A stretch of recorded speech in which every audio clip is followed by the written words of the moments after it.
पिछला पर नहीं बोले छे ससुरा का भेद न खोले छे पहला रात में की भेलो कौन चन्हासी दिल का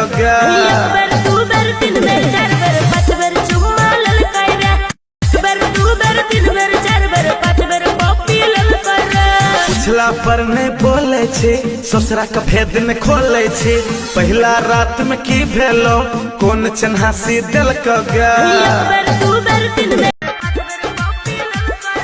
पहले रही पतर की गे अब कोना मोटा गईले 4 दिन में की खेल ही गे इतना तू चिकना गईले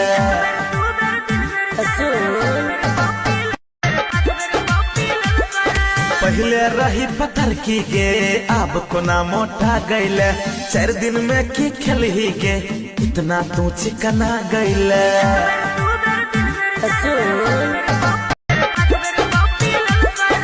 पहले रही पतर की गे अब कोना मोटा गईले 4 दिन में की खेल ही गे इतना तू चिकना गईले